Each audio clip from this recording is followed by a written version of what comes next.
चलिए शुरू करते हैं। आज की क्लास में हम लोग देखने वाले हैं क्लास 6 साइंस का चैप्टर नंबर 12, जो कि पृथ्वी से परे।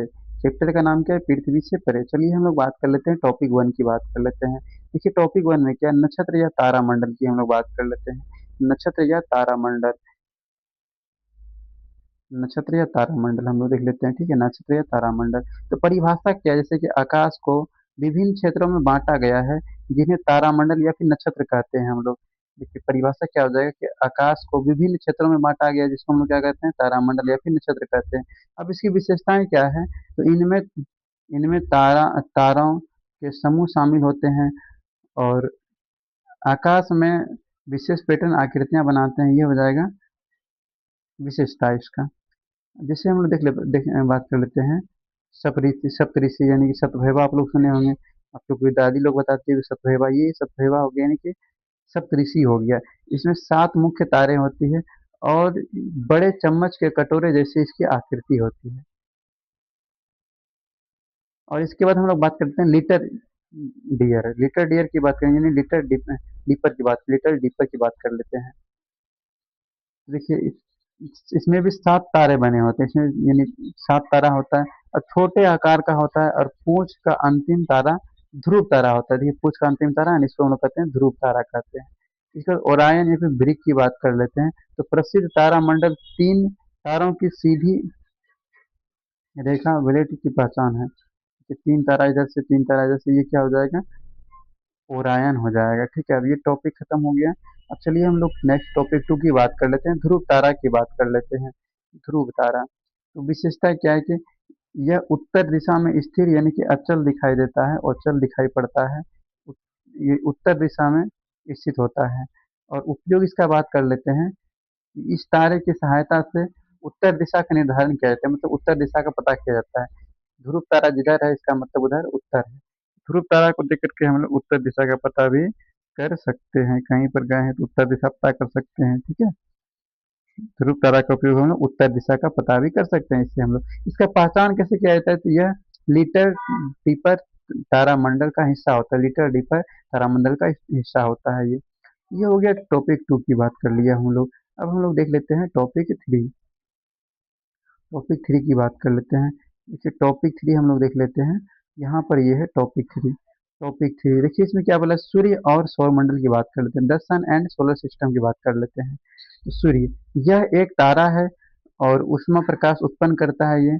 और सूर्य क्या है? एक तारा है एक प्रकार का, और ये ऊष्मा और प्रकाश उत्पन्न करता है। दूसरा, ग्रह की बात करते हैं। ग्रह विशाल और गोलाकार पिंड होते हैं, और सूर्य के चारों ओर घूमते रहते हैं, जो सूर्य के चारों ओर घूमते रहते हैं। और उपग्रह की बात कर लेते हैं, तो ग्रहों की परिक्रमा करने वाले पिंडों को हम लोग उपग्रह कहते हैं। ग्रह के परिक्रमा करने वाले पिंड को हम लोग क्या कहते हैं? उपग्रह कहते हैं। जैसे पृथ्वी का परिक्रमा कौन? चंद्रमा लगाती है, चंद्रमा क्या हो जाएगा? उपग्रह हो जाएगा। अब हम लोग बात करते हैं सौरमंडल में 8 ग्रह हैं। पहले 9 ग्रह हुआ करता था, नवग्रह सुने होंगे। इसमें प्लूटो को ग्रहों की श्रेणी से 2006 ईस्वी में निकाल दिया गया था। हम लोग बात करते हैं सौरमंडल में 8 ग्रह हैं, सूर्य से बढ़ती दूरी के क्रम में। तो बुध, शुक्र, पृथ्वी, मंगल, बुध, बृहस्पति, शनि, अरुण, वरुण। देखिए पहले होता है बुध, फिर शुक्र, फिर पृथ्वी, फिर मंगल, फिर बृहस्पति, शनि, अरुण, वरुण। 4 ग्रह इधर, 4 ग्रह इधर, बीच में शुद्ध ग्रह पाया जाता है। बुध, शुक्र, पृथ्वी, मंगल, बृहस्पति, शनि, अरुण, वरुण। इस प्रकार से जगह बीच में छल्ला पाया जाता है, ग्रह पाया जाता है, यानी बुध, शुक्र, पृथ्वी, मंगल, बीच में छल्ला, और फिर बृहस्पति, शनि, अरुण, वरुण। इस प्रकार से सूर्य से बढ़ती दूरी में हो जाएगा। ठीक है, और हम लोग बात कर लेते हैं प्लूटो की बात। अच्छा, बात कर लेते हैं बुध। तो सूर्य के सबसे निकट ग्रह है ये। और शुक्र को हम लोग सांझ का तारा, भोर का तारा, पृथ्वी को पृथ्वी की भगनी, ये सब कहते हैं हम लोग। जो चमकीला ग्रह, सबसे कर्म ग्रह, इसी को कहते हैं। पृथ्वी एकमात्र जीवन वाला ज्ञात ग्रह है। मंगल की बात करते हैं, लाल ग्रह इसको कहा जाता है। बृहस्पति सबसे बड़ा ग्रह है, पीला ग्रह भी इसको कहा जाता है। शनि सुंदर वलयों वाला, यानी 7 वलय इसके पास भी होता है। अरुण की बात करते हैं, यानी नीला हरित दिखने वाला ग्रह है, नीला हरा दिखने वाला। और वरुण ग्रह की बात करते हैं, ये सूर्य से सबसे दूर स्थित ग्रह है। सूर्य से भी दूर सबसे है, और पृथ्वी से भी सबसे दूर है। और हम लोग बात करते हैं प्लूटो को अब सौर मंडल के मुख्य ग्रहों की श्रेणी से निकाल दिया गया, और इसको बौना ग्रह रखा गया। इसको बौना ग्रह में रखा गया है। अब प्लूटो को बौना ग्रह क्यों रखा गया, आप लोग याद रखिएगा। प्लूटो जो है कि ग्रहों का नियम का पालन ही नहीं करता था, इसलिए इसको भगा दिया गया, यानी कि ग्रहों की श्रेणी से निकाल दिया, और इसको बौना ग्रह बोला जाता है। ये टॉपिक भी क्लियर हो गया, टॉपिक 3। अब हम लोग देख लेते हैं टॉपिक 4 की बात कर लेते हैं। टॉपिक 4, तो देखिए टॉपिक 4 में क्या है, पृथ्वी और चंद्रमा की गति की बात कर लेते हैं। पृथ्वी और चंद्रमा की गति की बात कर लेते हैं। पृथ्वी और चंद्रमा की गतियाँ। तो पृथ्वी लगभग एक वर्ष में 365 दिन में सूर्य की परिक्रमा पूरी करती है, और लीप ईयर लगा तो फिर 366 दिन हो जाता है। लेकिन हम लोग चंद्रमा की बात कर लेते हैं, तो चंद्रमा ये लगभग 27 दिन में पृथ्वी की परिक्रमा पूरी कर लेता है, 27 दिन में ही।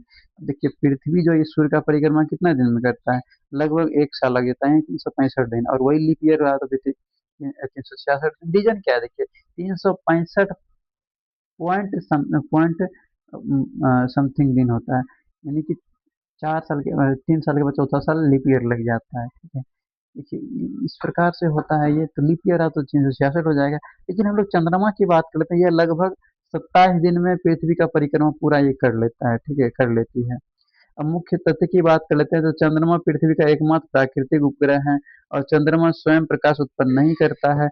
यह सूर्य के प्रकाश को परिवर्तित करता है, सूर्य के प्रकाश को क्या करता है, ये परिवर्तित करने का ये काम करता है। तो चलिए ये भी टॉपिक खत्म हो गया, यानी कि टॉपिक 4 भी हो गया क्लियर। अब हम लोग देख लेते हैं टॉपिक 5 की बात कर लेते हैं, ठीक है। टॉपिक 5 को हम लोग देख लेते हैं। चलिए हम लोग टॉपिक 5 को देख लेते हैं। टॉपिक 5 देख लेते हैं। देखिए टॉपिक 5 में क्या है, अन्य खगोलीय पिंड और मंदाकिनी की बात कर लेते हैं। अन्य खगोलीय पिंड और मंदाकिनी। तो क्या हो जाएगा कि इसमें हम लोग बात कर लेते हैं सौर मंडल में ग्रह। सौर मंडल गलती से लिखा गया। सौर मंडल में ग्रह और उपग्रह के अलावा शुद्ध ग्रह हो गया, एस्टेरॉयड हो गया, यानी कि और धूमकेतु भी शामिल हैं। हमारा सौर मंडल मंदाकिनी यानी मिल्की वे आकाश गंगा का एक छोटा सा हिस्सा है। आकाश गंगा के बहुत सा एक छोटा सा एक हिस्सा है हमारा मंदाकिनी।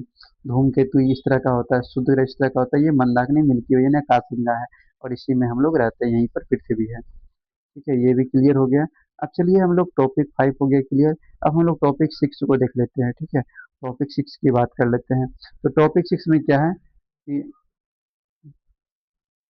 ऊर्जा के वैकल्पिक स्रोत की ऊर्जा है, यहाँ पे ऊर्जा के वैकल्पिक स्रोत की बात कर लेते हैं। तो पहला क्या हो जाएगा, सौर ऊर्जा, दूसरा हो जाएगा पवन ऊर्जा। आप लोग को पहले भी बता चुके हैं कि सौर पैनलों से सूर्य की रोशनी से बिजली बनाते हैं। लाभ क्या होता है, प्रदूषण रहित, यानी प्रदूषण नहीं होता है, और नवीकरणीय भी इसको दोबारा प्राप्त कर सकते हैं। सीमा इसका क्या होता है कि रात में काम नहीं करता है, बादल वाले दिन काम नहीं करता है, केवल धूप वाले दिन ही काम करता है, दिन में ही। पवन ऊर्जा यानी पवन चक्की से बिजली या पानी खींचा जाता है, और हवा की गति पर निर्भर करती है। हवा तेज रहेगा पवन चक्की स्पीड चलेगा, नहीं तो धीरे धीरे चलेगा। स्वच्छ एवं पर्यावरण अनुकूल ऊर्जा है, क्योंकि इसमें धुआं वगैरह निकलता है नहीं। ये सब हो जाएगा। अब हम लोग टॉपिक 7 देख लेते हैं, लास्ट टॉपिक है। टॉपिक 7 की बात कर लेते हैं। तो वायु प्रदूषण और समाधान की बात कर लेते हैं। वायु प्रदूषण का कारण क्या है, तो वाहनों यानी पेट्रोल या डीजल से निकलने वाला धुआं धुआं कचरा और प्लास्टिक जलाने से जहरीली गैसें फैलती है और वायु प्रदूषित हो जाता है। इसका समाधान क्या है, सार्वजनिक परिवहन यानी बस ट्रेन का उपयोग करना चाहिए। मतलब पर्सनल गाड़ी उतना नहीं चलाना, ज़्यादा गाड़ी चलेगा तभी ना धुआं निकलेगा। ट्रेन पे चलेंगे तो फिर धुआं निकलेगा नहीं। बस है तो बस से बहुत सारा लोग घूम लेगा, उसमें धुआं निकलेगा। बस में ऐसा नहीं धुआं धुआं नहीं निकलेगा, बस में धुआं निकलेगा, लेकिन एक ही गाड़ी में धुआं निकलेगा, उससे सब सफर कर लेगा। लेकिन सबको पर्सनल पर्सनल गाड़ी लेके जाएगा तब तो फिर धुआं ज्यादा हो जाएगा ना। उस बात ये आ जाती है। अधिक से अधिक पेड़ लगाना चाहिए, पेड़ लगाने से वायु शुद्ध हो जाता है।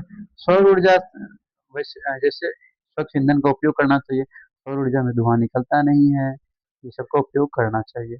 बैटरी वाला चीज उपयोग करना चाहिए, बैटरी वगैरह गाड़ी का उपयोग करना चाहिए। अब चलिए इसको पीडीएफ कैसे मिलेगा, लिख लीजिएगा 9066009169 3। इस पर आप लोग व्हाट्सएप मैसेज कर दीजिएगा और बता दीजिएगा किसका पीडीएफ चाहिए, आप लोगों को इसका पीडीएफ मिल जाएगा।